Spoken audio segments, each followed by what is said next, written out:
आप सबको नमस्कार। आवाज़ आ रही? मेरे साथ मंच पर उपस्थित हमारे वरिष्ठ नेता और साथी, सबसे पुराने, मैं क्रमवार नहीं कहूँगा, सबसे बड़ी हमारी अध्यक्षा भी रही हिमाचल कांग्रेस की, हमारे साथ संसद में सदस्य रही श्रीमती विप्लव ठाकुर जी, मेरे बाजू में चौधरी चंद्र कुमार जी, जिनका मेरा संबंध 1977 से है, आज 47 बरस हो चुके हैं। ये संबंध पुराना और बड़ा गहरा है।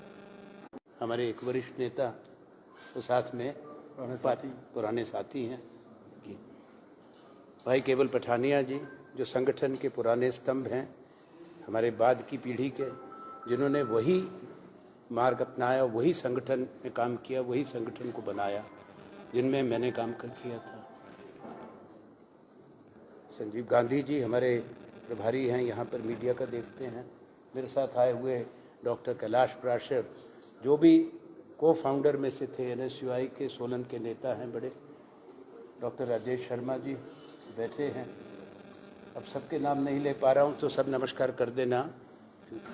सबकी तरफ से मैंने जितनों का परिचय दे पा रहा, आवश्यक भी था सबका, बाकी अपना अपना बाद में करते हैं। साथियों, केवल पठानिया जी ने हमारे तमाम साथियों का स्नेहपूर्वक आग्रह कि मैं यहाँ आऊँ और पार्टी की तरफ से कांग्रेस पार्टी का प्रत्याशी बनूँ, कांगड़ा और चंबा लोकसभा क्षेत्र से।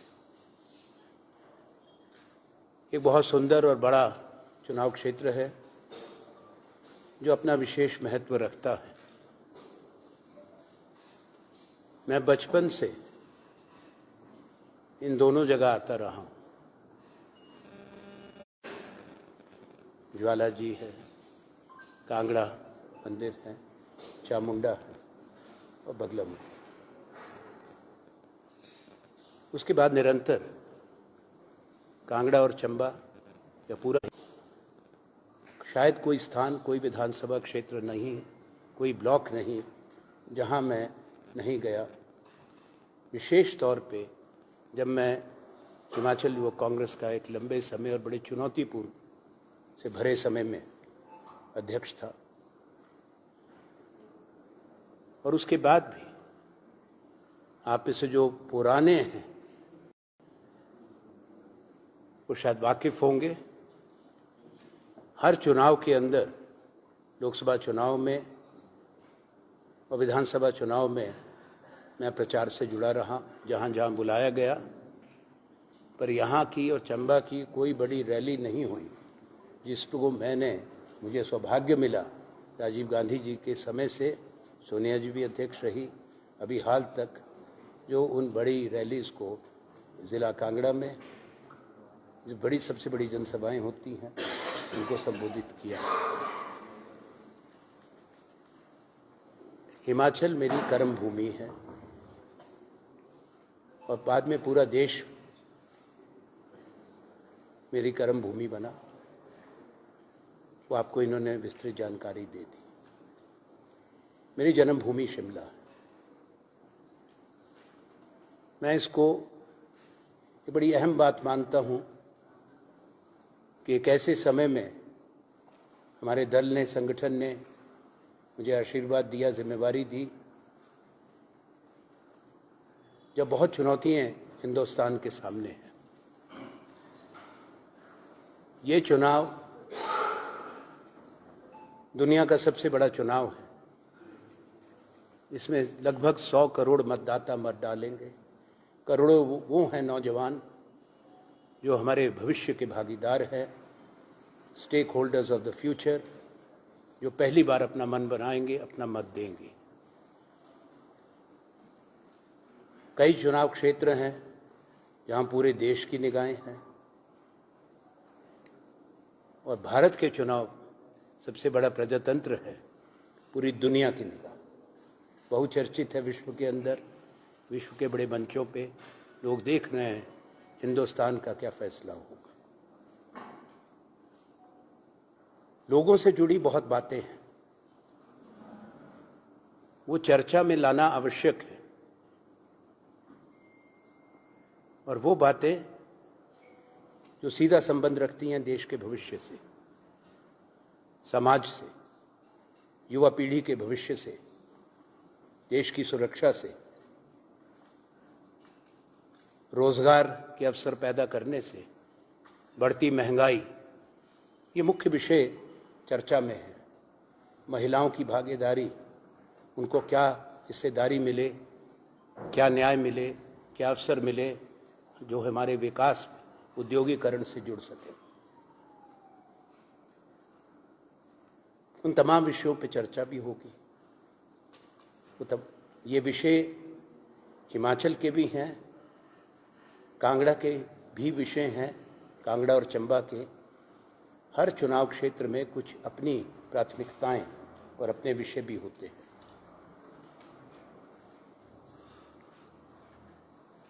पिछले 10 साल के अंदर नौजवान ठगे गए। जो कहा गया वो हुआ नहीं, जो नहीं होना चाहिए था वो हुआ। मैंने अपने साथियों से कहा है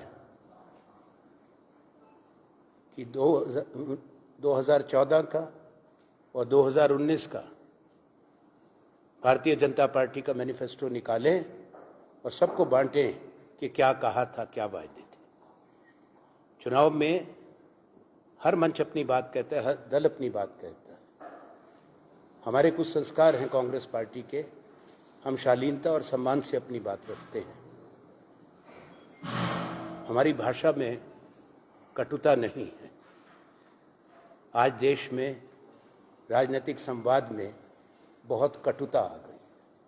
देश में, समाज में लकीरें खींची जा रही हैं। वो लोग जो पूरे देश की बात करते हैं, वो हिमाचल के अंदर भी लकीर खींचने की बात करते हैं। शिमला और कांगड़ा के बीच में लकीर खींचने की बात करते हैं, पर टेलीविजन पर आके कहते हैं एक भारत श्रेष्ठ भारत। ये मेरा संदेश है उनको। चुनाव आते हैं, चुनाव चले जाते हैं। राजनीतिक संवाद में विनम्रता और शालीनता रहे, वो देश के प्रजातंत्र के हित में हो। देश में आज आज़ादी के बाद की सबसे ज्यादा बेरोजगारी, जो सरकारी आंकड़े हैं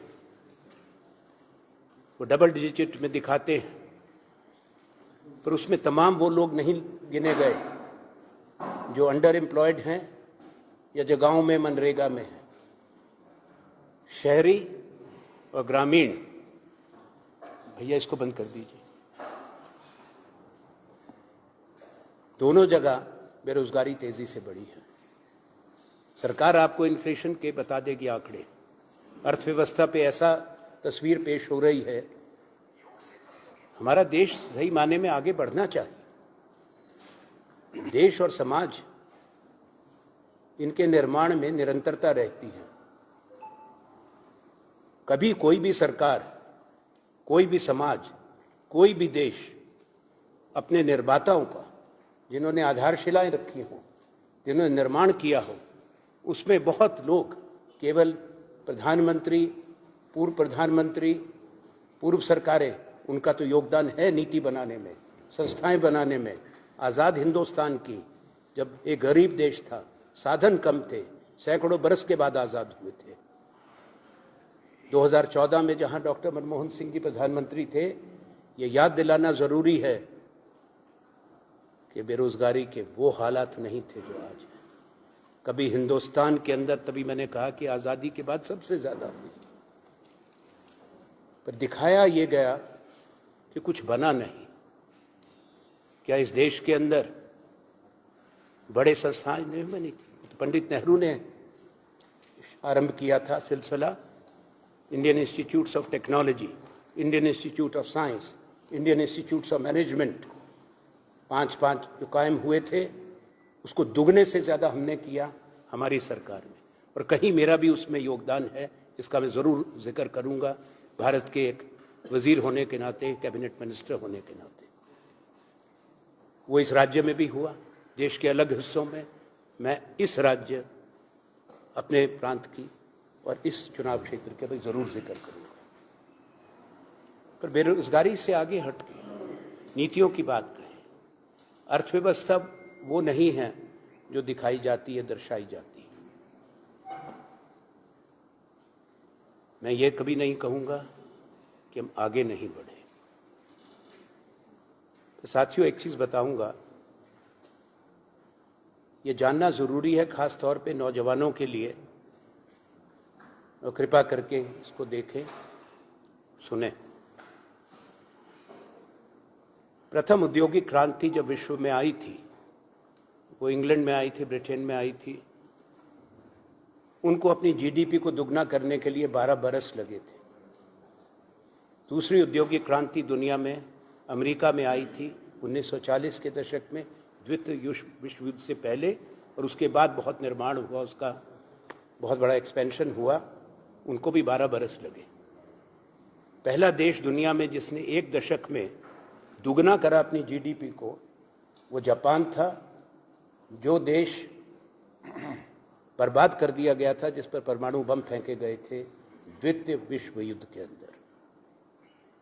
उसके बाद दूसरा देश बना दक्षिण कोरिया, दोनों एशिया के मुल्क थे।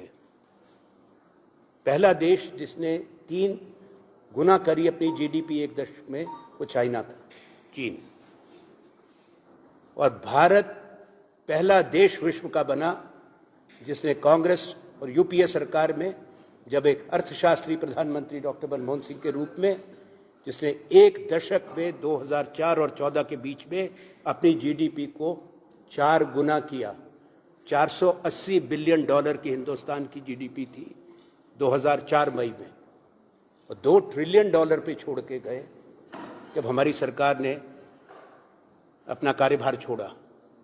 आज 10 साल के बाद इतना शोर सुनते हैं, वो दुगनी नहीं हुई, आज भी 4 ट्रिलियन नहीं हुई। मैं ये तो नहीं इनसे अपेक्षा करते थे हम कि ये 4 गुना करेंगे, 3 गुना कर देते, वो भी नहीं हुई, दुगनी भी नहीं हुई। एक छोटा देश है, बड़ा विकसित राष्ट्र है पर, इंग्लैंड, यूके, उसकी 6.5 करोड़ की आबादी है, हमारी 140 करोड़ की। और बार बार ये हम सुनते हैं, हम थोड़ा सा नाक थोड़ी सी आगे निकल गई इंग्लैंड से। या 140 करोड़ का विकासशील देश है, अमीर देश नहीं है। यहाँ गरीबी बढ़ी है, असमानता बढ़ी है। अगर आप देखो global hunger index, inequality index, 1% लोगों के हाथ में आज हिंदुस्तान में 40% भारत की पूंजी है, 1% लोगों की। और जो 50% मध्यम वर्ग से भी जो नीचे छूटे हुए लोग हैं भारत के, उनके पास 20% देश का संपत्ति नहीं है, उससे भी कम। ये एक असमानता है। हाँ, उपलब्धि अगर कहें वो, तो जिनका 269वां नंबर था दुनिया में, किसी का 600 नंबर था बिलियनर्स की लिस्ट में, वो दूसरे तीसरे नंबर पर आ गए। तो कुछ लोगों का भरपूर विकास हुआ, चाहे देश की जीडीपी दुगनी ना हुई है। 2022 तक वायदा था किसान को आमदनी दुगनी करने का, वो नहीं हुई है। देश की सुरक्षा खतरे में है, पर ऐसा दिखाया जाता है कि इससे पहले भारत की फौज नहीं थी। सेना किसी सरकार और दल की नहीं होती, सेना हिंदुस्तान की फौज है। हमारी फौज में एक गलत स्कीम लाकर अग्निवीर, ये आने वाले समय के लिए हिंदुस्तान को बहुत कीमत चुकानी पड़ेगी। जब हमारे 17-18 साल के बच्चे फौज में भर्ती होंगे 4 साल के लिए, और 4 साल के बाद बाहर आएंगे तो उनको कोई पेंशन नहीं मिलेगी कि साहब 11 लाख रुपया देंगे, उसमें 5.5 लाख उन्हीं का कटा हुआ है। कोई medical facilities, health care benefit नहीं होगा, आर्मी कैंटीन से राशन तक नहीं खरीद पाएंगे। और उन 4 साल में अगर सीमा पर मर गए, शहीद हो गए, उनको शहीद का दर्जा नहीं मिलेगा, ना परिवार को पेंशन मिलेगी। इसलिए सबसे प्राथमिकता, मैं स्वयं मैनिफेस्टो कमेटी का सदस्य था, मैं चंद्र जी से, विप्लव जी से, इन सबसे बात कर रहा था। हमने इंसिस्ट किया कि स्पष्ट रूप में देश के नौजवानों को कह दें कि सरकार बदलेगी और हम ये अग्निवीर को स्क्रैप करेंगे, किसी हालत में इसको नहीं रखेंगे। इन बच्चों को शादी नहीं होती। मेरे पास सुरक्षा में कर्मी हमारे साथ भी हैं, वो बताते हैं साहब इनको कुछ करिए, क्योंकि लोग इनको गांव में लड़की नहीं देते शादी के लिए, कहते हैं कच्चा फौजी है या पक्का फौजी है। ये हालात बन गए। और हिमाचल में सबसे ज्यादा फौज में भर्ती है, और इस जिले में सबसे ज्यादा। अगर आप पॉपुलेशन देखें, आबादी देखें और प्रतिशत के रूप में देखें, परसेंटेज में, हिमाचल इज नंबर 1, सबसे आगे है। तो क्या कर दिया हमने, और कहें फौज को, देश को मजबूत कर दिया। मैं आज एक चीज और कहूंगा, आप सब बहुत पढ़े लिखे हैं और आजकल के जो नौजवान हैं वो तो हर चीज जानते हैं। हमारे वक्त में ये सुविधा नहीं थी जब हम स्कूल, कॉलेज, यूनिवर्सिटी में थे। आज तो बच्चे वो स्मार्टफोन पे बैठ के 2 मिनट में सारी बात निकाल देते हैं, कहीं गलती भी हो उसको भी सुधार देते हैं। तो आपको सब मालूम। ये जो हालात पैदा हो रहे हैं, आज किसी की कोई जवाबदेही नहीं। यहां के मुद्दे और हिमाचल के मुद्दों पे आने से पहले 2 बातें और कहूंगा कि बार बार ये हमारे दूसरे विरोधी दल, जो आज सत्ताधारी दल है केंद्र में, सौभाग्य से हिमाचल में नहीं, उनकी पराजय हुई थी और हमारी सरकार है, इसको गिराने की कोशिश हुई। वो सरकार कायम है और उपचुनाव के बाद और भी मजबूत होगी, मैं दावे के साथ वो भी कह रहा हूं। पर उससे, इनके आने से पहले मैंने कुछ संस्थाएं तो गिनाई आपको। भारत परमाणु शक्ति बन चुका था इंदिरा जी के समय। भारत की फौज ने द्वितीय विश्व युद्ध के बाद सबसे बड़ा युद्ध जीता था, बांग्लादेश आजाद कराया था, और पाकिस्तान की फौज को आत्मसमर्पण करना पड़ा हिंदुस्तान की फौज के सामने, जब जनरल न्याजी ने जनरल अरोड़ा के सामने अपनी पिस्तौल रख के आत्मसमर्पण किया। और आज ये दिखाया जाता है कुछ हुआ नहीं। आर्यभट्ट कब गया था अंतरिक्ष में? भारत का स्पेस प्रोग्राम कब कायम हो गया था? पंडित नेहरू के समय में। जो बड़े संस्थाएं मैंने बताई, उसमें और बहुत है, सूची लंबी है, मैं उसमें ज्यादा समय नहीं लेना चाहता। असली तस्वीर हिंदुस्तान के लोग समझ रहे हैं। हिमाचल के और कांगड़ा के, चंबा के जो मतदाता हैं वो जागरूक हैं, वो समझते हैं देश और दुनिया में क्या हालात है। आज चाहे 100 बार दोहराया जाए, पर असली बात जहां रोकी जाती है, आप लोगों की भी जबान, हमारी तो नहीं, अगर कोई एडिटिंग हो जाती है, नए सर्कुलर आ जाते हैं सूचना प्रसारण मंत्रालय के, नए वॉच डॉग्स बना दिए जाते हैं कि क्या बोलोगे, क्या दिखाओगे। ये भी हो रहा है मीडिया के साथ। अभिव्यक्ति की आजादी जो संविधान देता है, उस पर निरंतर प्रहार हो रहा है, निरंतर। सुप्रीम कोर्ट ने बचाया, भी मीडिया को ही बचाया, वरना तो लगा दी थी लगाम चुनाव से पहले, और ठीक चुनाव से पहले लगाई। ये सोचिए इसके बारे में कितनी गंभीर बात है। आजाद हिंदुस्तान में अगर ये चीज छिन जाए और वो संस्थाएं जो निष्पक्ष होनी चाहिए, अगर वो पक्षपात में लग जाएं और लोगों को आहत करने में लग जाएं, निशाना बनाने में लग जाएं, वो देश के प्रजातंत्र के लिए खतरा है। पर उसके बावजूद लोग समझ रहे हैं। इस चुनाव में मुझे हैरानी होती है। मेरा 5 दशक का, मैं बहुत छोटी उम्र में आ गया था, जब स्टूडेंट एक्टिविस्ट के रूप में 18 बरस की उम्र से हम शुरू हो गए थे। ये नहीं कि हमारे माता पिता चाहते थे कि हम छात्र आंदोलन करें और ये काम करें, पर मुझे हैरानी है। हमने बहुत चुनाव देखे हैं, हमारे साथियों ने बहुत चुनाव लड़े हैं, लड़ाई है, कि चुनाव हुआ नहीं, नोटिफिकेशन आई नहीं, कितनी सीट आएगी उसका नारा बन गया, अब की बार 400 पार। ये 400 पार नहीं, 300 पार नहीं, 250 पार नहीं, मैं आज कह के जा रहा हूं, वो ये 2019 और 14 की हवा नहीं है, इनकी हवा निकल रही है पूरे हिंदुस्तान में। ये वक्त बताएगा, कोई गलत फहमी नहीं होनी चाहिए। और कांग्रेस पार्टी के हौसले बुलंद हैं, हम एक राष्ट्रीय दल है। ठीक है, हमने पराजय देखी है, हमने पहले भी देखी है, पर कांग्रेस पार्टी इस देश की आत्मा की आवाज रही है। हम एक समावेशी संगठन है, हम देश में बंटवारा नहीं करते, समाज में बंटवारा नहीं करते। हमने कभी बढ़ावा क्षेत्रवाद और जातिवाद को नहीं दिया, हमने कभी सांप्रदायिकता को नहीं बढ़ाया, ना हमारे लोग वो जबान बोलते हैं। इस चुनाव में देश को, हिमाचल को, हमारे चुनाव क्षेत्र को यह भी तय करना है कि देश के हालात बदलने में हमारी आवाज जुड़ती है और कितनी मजबूती से जुड़ती है। वो बड़ा अहम भूमिका निभाएगी। अब मैं हिमाचल की तरफ लौट के आऊं, हम आपको एक कागज देंगे, जानकारी पूरी तो नहीं है, सूची हमारे साथियों ने बनाई है, कार्यालय ने और साथियों ने ये लेके आए हैं। पर देश के अंदर मेरी स्वयं की प्रतिबद्धताएं और प्राथमिकता जो मेरे सरकार और दल से जुड़ी रही, वो नीतियां बनाना और संस्थाएं बनाना है। मुझे इस बात की खुशी है कि आज़ादी के बाद हिंदुस्तान की पहली राष्ट्रीय निर्माण नीति, नेशनल मैन्युफैक्चरिंग पॉलिसी, मेरी पहल पर, जब मैं कॉमर्स और इंडस्ट्री मिनिस्टर था देश का, इकोनॉमी मिनिस्टर था, टेक्सटाइल विभाग भी मेरे पास था, हमने राष्ट्रीय निर्माण नीति दी।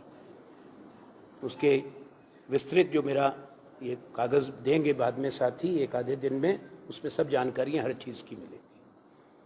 आपके हिमाचल के लोगों के आशीर्वाद से और भारत के लोगों के प्यार से, मेरे नेतृत्व के विश्वास जो रखा हमने, जो महत्वपूर्ण संधियां और बातचीत दूसरे देशों के साथ हुई, उसमें मैं जुड़ा।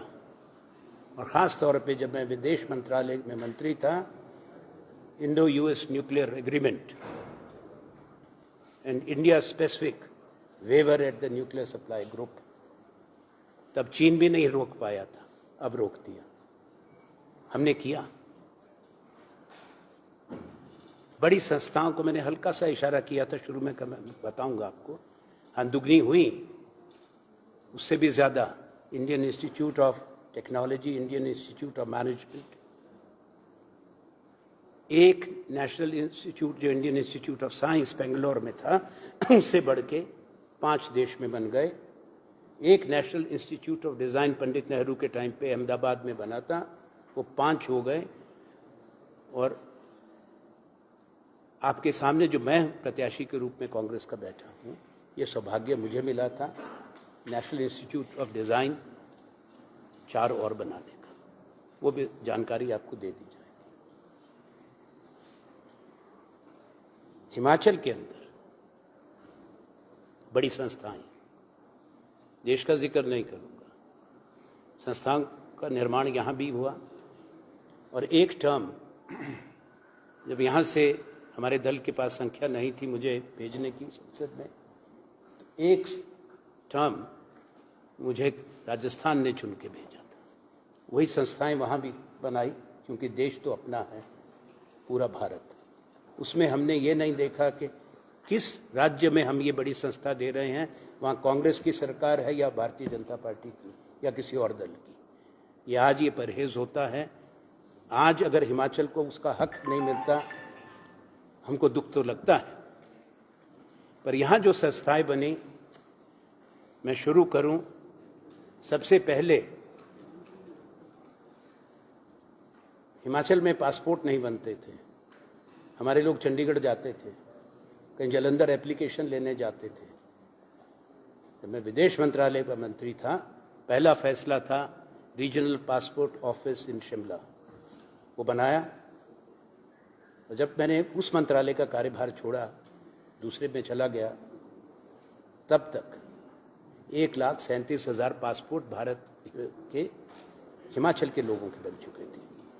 आज आपके पासपोर्ट हमारे बच्चों के जो दुनिया के बाहर जाते हैं, काम के लिए जाते हैं, पढ़ने के लिए जाते हैं, वो आपको अपने ज़िला हेडक्वार्टर पे भी, आपको धर्मशाला में भी पासपोर्ट मिलेगा। दूसरा, जो भारत में चुनिंदा इंडियन इंस्टीट्यूट ऑफ टेक्नोलॉजी बने थे, मंडी में, दरंग में, कमान वैली में, हमने लाया, बनवाया, एक भव्य कैंपस है, विश्व के स्टैंडर्ड से का है, उसका भी फाउंडेशन स्टोन मैंने ही रखा था फरवरी 2009 में। उसके साथ एक skills management and development institute राष्ट्रीय स्तर का है, वो परवाणु में बना। कांगड़ा के अंदर चौधरी चंद्र कुमार जी यहाँ से लोकसभा के सदस्य थे, इन्होंने मुझसे भी बात की, हमने इकट्ठे उस बात को आगे बढ़ाया। एक हिमाचल से मंत्री होने के नाते, इकलौता मंत्री था उस समय, मैंने भी पत्र लिखा, हमने मांग की कि धर्मशाला के अंदर national institute of fashion technology बने। ये तालपुरा में निफ्ट बना, उसका फाउंडेशन स्टोन रखा गया। सौभाग्य से कपड़ा मंत्रालय, टेक्सटाइल मिनिस्ट्री भी हमारे पास आ गई,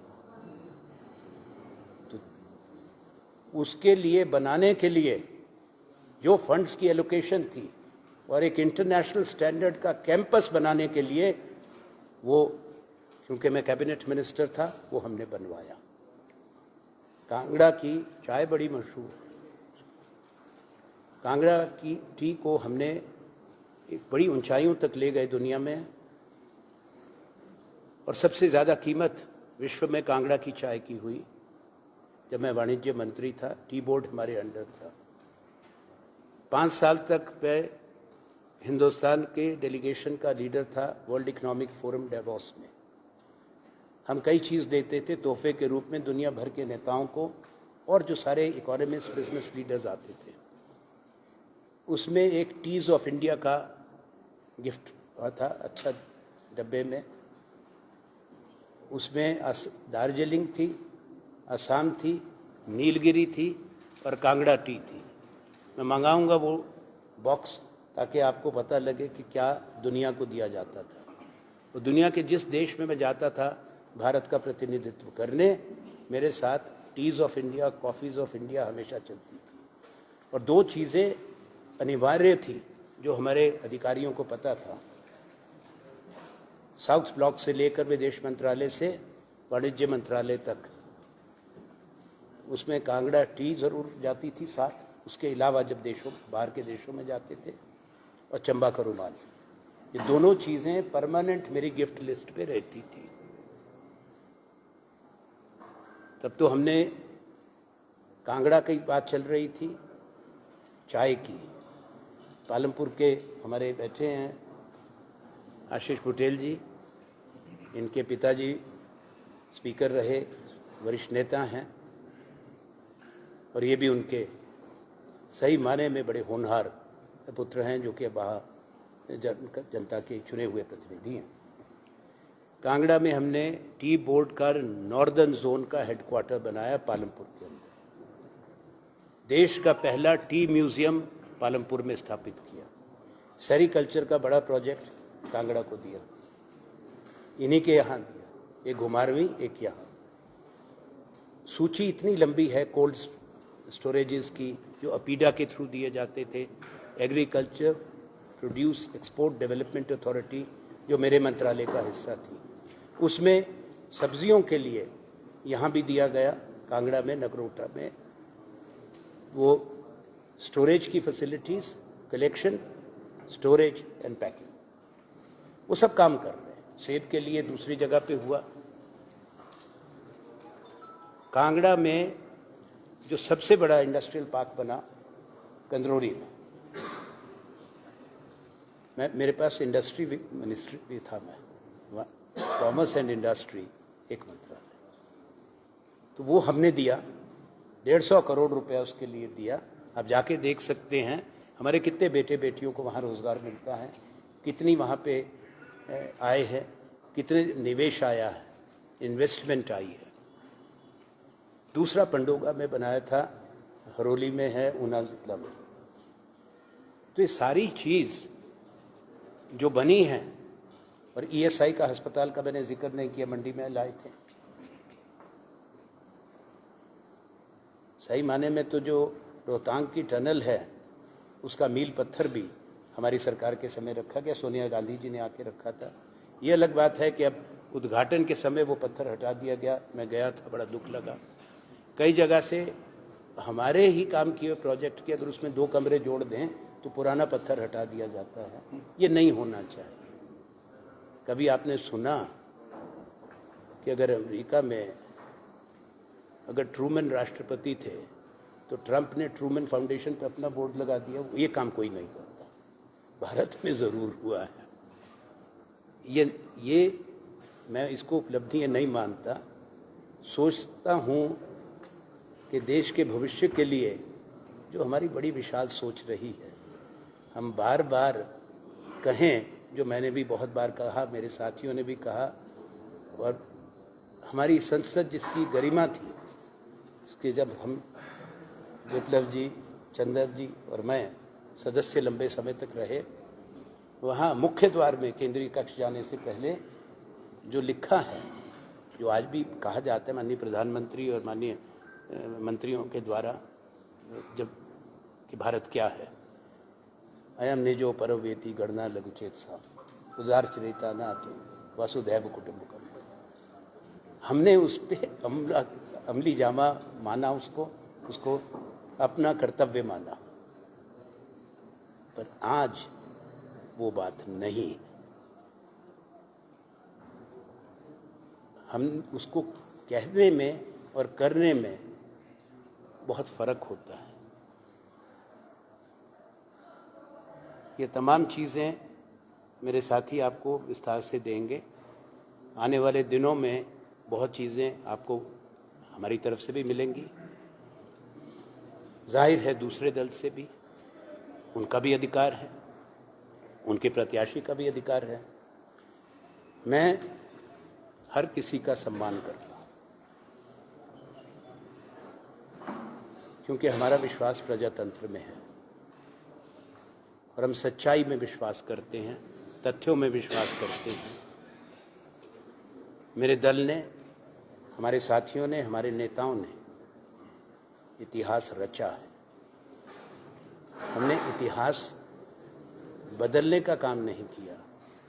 अगर अटल बिहारी वाजपेयी जी की सरकार के जाने के बाद, तब भी एक बहुत बड़ा कैंपेन था इंडिया शाइनिंग का, पर वो 2004 में बदल गया, वो जीते नहीं।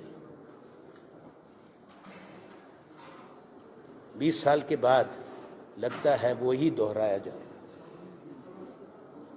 पर हमने उसके बाद 10 साल के अंदर अटल बिहारी वाजपेयी जी का सम्मान से याद किया। कहीं उनका लगा हुआ नाम पट्टिका नहीं हटाई, कहीं उनका लगाया हुआ प्रोजेक्ट को बंद नहीं किया, कहीं हमने कोई एक शब्द अपमानजनक उनके बारे में कभी जीवन में नहीं कहे, ना मेरे दल ने, हमारे साथियों ने।